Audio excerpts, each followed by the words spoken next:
रक्सौल थाना के परिसर में एसपी साहब जनता दरबार लगाए हुए थे। काफी फरियादी जो है वो अपना फरियाद सुनाने के लिए एसपी साहब के पास पहुंचे हुए थे और उसी में एक फरियादी ने अपना फरियाद पेश किया और फिर क्या था, आईओ साहिबा वहीं के वहीं निलंबित हो गई और उनके ऊपर जांच भी एसपी साहब के द्वारा बिठा दिया गया और साफ तौर पे यह संदेश दे दिया गया कि अगर कोई लापरवाही या कोताही बरतने का दुस्साहस कोई पुलिस कर्मचारी खास करके आईओ करेगा और अनुसंधान में गड़बड़ी करेगा तो उसको बख्शा नहीं जाएगा, बल्कि उसके ऊपर त्वरित कार्रवाई होगी और वो जनाब नप भी सकते हैं। सम्राट चौधरी के लगातार प्रयासों के बाद अब बिहार पुलिस पूरे फॉर्म में है और साथ ही साथ उन अधिकारियों के ऊपर सामत आती हुई दिखाई दे रही है जो लोग लापरवाही को जो है वो अपना दिनचर्या बना रखे थे। पूरी कहानी क्या है सब कुछ आपको विस्तार पूर्वक बताएंगे, समझाएंगे,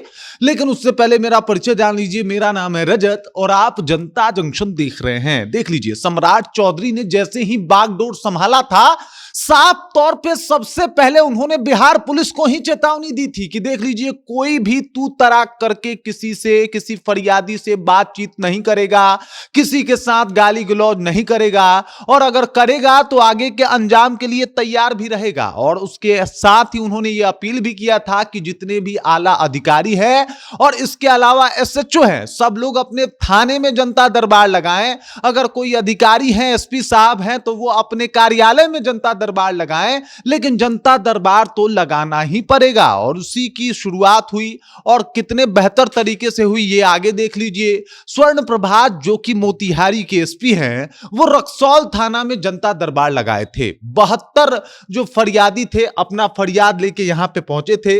तस्वीरों में आप साफ देख सकते हैं, यह है स्वर्ण प्रभात जो कि मोतिहारी के एसपी हैं और यहां पे पुलिस के द्वारा जनता दरबार जो है वो लगाया गया था। फरियादी एक एक करके अपना फरियाद सुना रहे थे और उसी में एक फरियादी ने अपना फरियाद सुनाया। मामला पॉक्सो एक्ट का था और इस एक्ट को सुनते ही एसपी साहब एकदम से गुस्से में आ गए, क्योंकि जब इस बात को उन्होंने ठीक ठीक से जांचा और परखा तो पता चला कि जो भाई ये केस का आईओ है, यानी जिसके हाथों में ये केस है, जो इसका जांच पड़ताल कर रहा है, जो इसका अनुसंधान कर रहा है, वो गड़बड़ कर रहा है। वो आईओ के बारे में जानने के उत्सुक हो गए। उन्होंने कहा कि भाई कौन है केस का आईओ। और फिर क्या था, वहां पे एक महिला आईओ खड़ी थी उस केस की।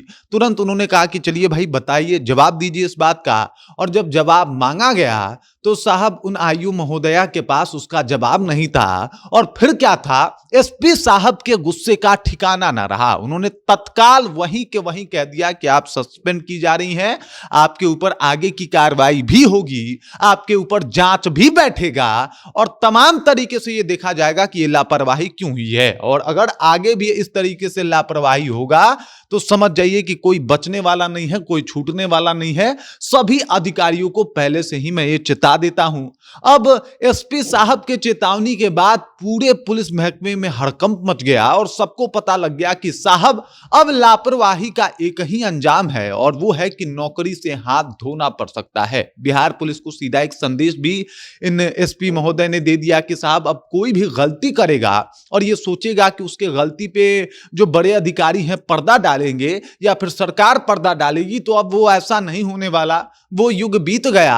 अब सम्राट चौधरी जो हैं वो गृह मंत्री हैं और अगर ये गृह मंत्री हैं और साफ तौर पे चिता रहे हैं कि कोई भी गलती करेगा पुलिस वाला नपेगा, उसके ऊपर कार्रवाई होगी, तो लीजिए साहब अब कार्रवाई भी शुरू हो गई, जनता दरबार भी लगना शुरू हो गया। मतलब अब सीधे तौर पे अगर कोई थाना में फरियादी जाता है और उसकी फरियाद नहीं सुनी जाती है तो वो एसपी के पास जा सकता है, एसपी भी नहीं सुनते हैं तो वो डीआईजी आईजी के पास जा सकता है और अगर वो लोग भी नहीं सुनते तो डीजी साहब भी जनता दरबार लगा रहे हैं और गलती से वो आदमी, वो फरियादी वहां पहुंचा तो समझ जाइए इन अधिकारियों का क्या हालत होने वाला है, क्या इनके साथ बीतेगा। और अब साफ तौर पे एकदम से जो सम्राट चौधरी का सफाई अभियान है सिर्फ अपराधियों के खिलाफ नहीं है, बल्कि उन पुलिस वालों के खिलाफ भी है जिनके सह पे अपराधी अपराध करते हैं और साथ ही साथ जिनके लापरवाही के वजह से आम जनता हमेशा से परेशान होती हुई आई है। इन्होंने कहा कि देखो, बच्चों वाला मामला है, बच्चियों के ऊपर ये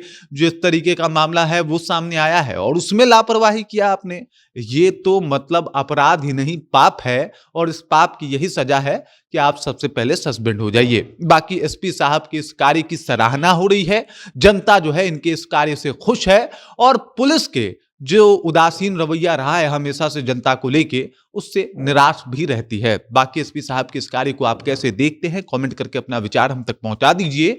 आप देख रहे हैं जनता जंक्शन और मेरा नाम रजत है।